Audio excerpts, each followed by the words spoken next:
this South region is a mix of blue bloods and new bloods with historical programs like Duke and Kentucky, high seeded at the 3 and 4, but then some of these new powerhouses like Houston and Marquette at the 1 and 2. A new challenger and an underdog, James Madison, really solid squad this year. Their athletic program as a whole has been just doing really well.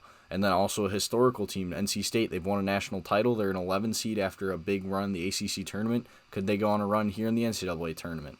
We will have to see. We're going to break it down all here on Layup Lines, the Bandwagon Sports college basketball betting show. I'm your host, DaRock, and I'm going to be giving my picks for these games here in the South region. But also today, I'm going to be joined by our Big East expert, Ian Hacek. He's going to help me go through these games, give his picks for who he thinks can go deep in this region. So let's kick it over to him. We are once again joined by recurring guest, Big East expert, Ian Hacek, and we're here to break down the South region, which his Marquette Golden Eagles are the 2 seed in. So my man, Ian, thanks for hopping on again. How are you doing? I'm doing fantastic. Really excited about the next 2 days. Obviously, the best 2 days in the college basketball season.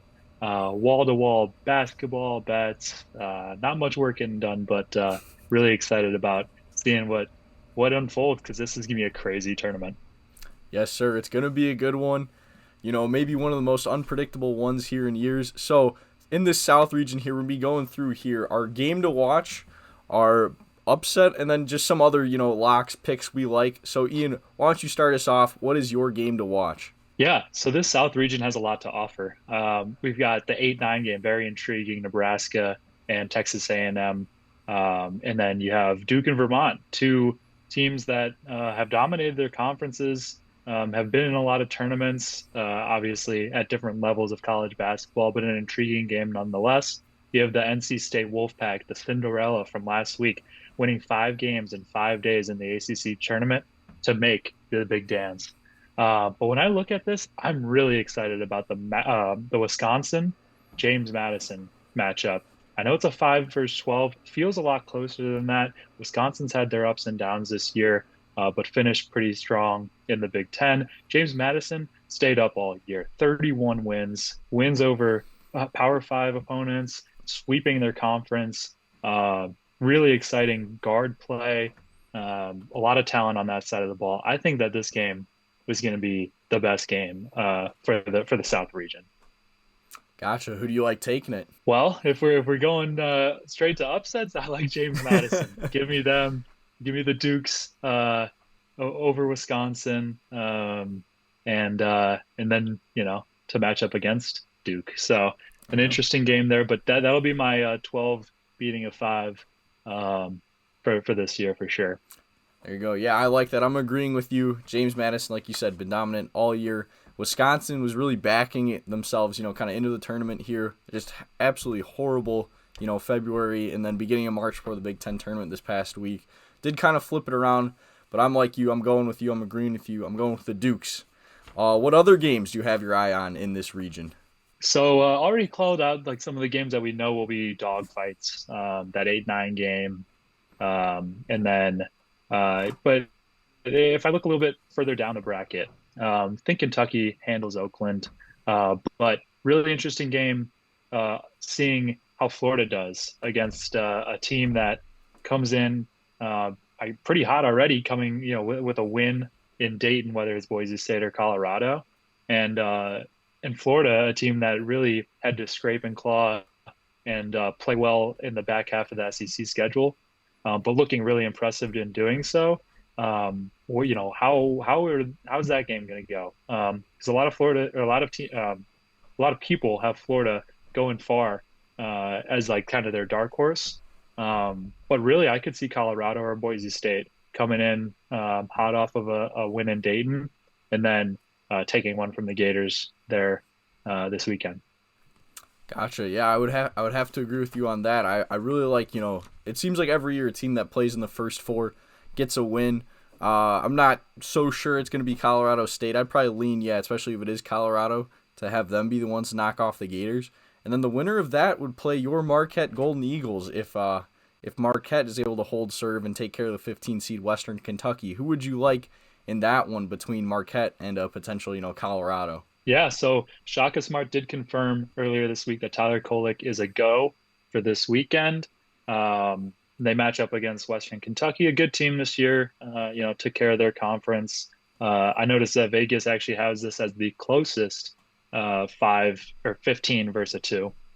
So Western Kentucky is plus 700 last time I looked. So maybe in the first half that one's close, but yes, when they move past, I like how Marquette uh, faces really against either of the play-in teams, Boise State or Colorado. Florida, they seem to have a little bit extra juice lately. They're healthy, or well, they lost their big man, so I guess they're not healthy. But still, I think a little bit more formidable than either of those playing games. I have Marquette in the Sweet 16 for any way you slice it in all my brackets. Gotcha. Yeah, I'd have to agree with you. So, you have them in the Sweet 16. How far do you think they go overall? They make the Elite Eight? Do they make the Final Four? What are we thinking here? Right. So, not to one game at a time. It's the tournament. Shaka Smart, obviously, last year led the Golden Eagles to a 2 seed, only to fall in the second round to Izzo. So, a lot to prove still for this team, and it's a more experienced team this year, of course. So I don't want to discount Western Kentucky or anyone in that second round. But Kentucky, you have to have them circled as a fantastic Sweet 16 matchup. Calipari, Shaka Smart, all that talent. It's NBA talent up and down the floor. Would just be a fantastic game. A rematch of the 2003 Marquette versus Kentucky Elite Eight matchup that sent Dwayne Wade and Marquette to the Final Four. So a lot to look at. I've been really proud of myself on this show. I've been going with my head a lot, but it's the tournament. It's March. Let me go with my heart one time. Yes, sir. Yes, Marquette to the Elite Eight for the first time in over a decade. Okay, so then in the Elite Eight, they could potentially face a Houston.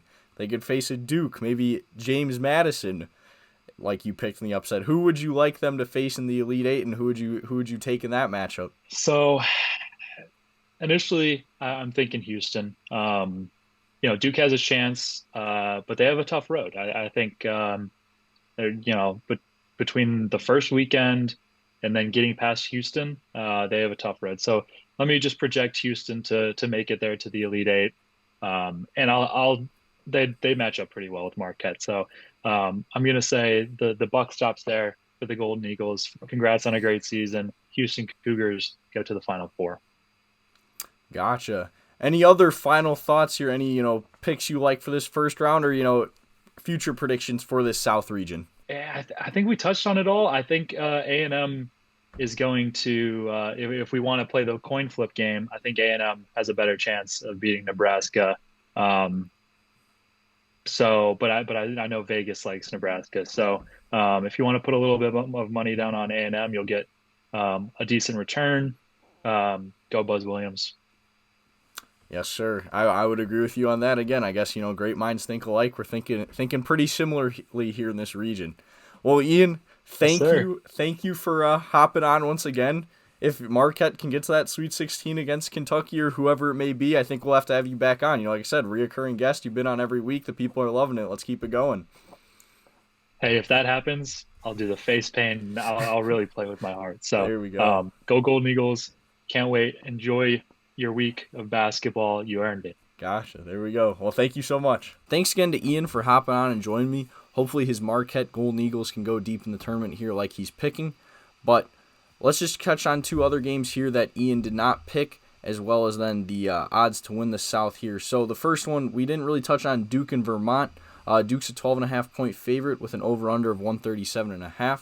I'm leaning with my Blue Devils in this one. I know people are going to, maybe Vermont's a bit of a trendy pick. They've made the tournament a couple times now here, but don't have a bunch of success. So I'm going to go with the Blue Devils. I think, there's some metrics saying if there's a team that could go deep, that's, a 4 seed, it'd be those Blue Devils. So I think they start off here on the right foot, cover that 12.5 points, and get the win. And then the other one, also then, this one is in Pittsburgh on Thursday. Texas Tech, the 6 seed, 4.5-point favorite against those NC State Wolfpack, total of 145.5. This is one, I'd been going back and forth on a little bit. Wasn't really sure. The DJ Burns and DJ Horn, really solid for NC State. A lot of fun to watch. Can they keep this hot streak going? At first I was kind of leaning, okay, maybe they will. But now the more I think about it, I just kind of like Pop Isaacs and crew. Darion Williams, also really solid guard. Solid guards here for Texas Tech. I think, the ACC's been proven to be a little bit fraudulent here. As Virginia got skunked. I kind of like Clemson to lose. I'm going to go Texas Tech as well. I think, they're more battle tested in a league like the Big 12. So I'm going to go with the Red Raiders. And then finishing it off here with our odds to win the region. So Houston is obviously the favorite at plus 120. Then Marquette and Kentucky both at plus 600. And then Duke's plus 750. I guess, if you want to call it a sleeper and underdog, I would go with Duke. I have had a couple brackets where I have them in the Final Four national championship. Again, maybe a bit of a homer pick. I do think, when the going gets tough for the Blue Devils, I don't know if they really rise to the occasion, but I don't know. Maybe in March that'll change here. But for me, I think the favorites Houston is the right play here. Just they're such a great lockdown team defensively and such good guard play with LJ Cryer and Jamal Shed. That's what wins in March, defense and guards. So I'm going to go with the Cougars to take it in that one. So that's going to wrap it up here for the South region. Thank you guys so much for watching. If you're enjoying these videos, make sure to drop a like on the video, hit subscribe to the Bandwagon Sports YouTube channel here. We're doing March Madness content all through the remainder of the tournament. I've dropped videos on all 4 regions like this, so make sure to check out those other ones if you have not. Thank you guys for watching. I'll see you next time. Peace.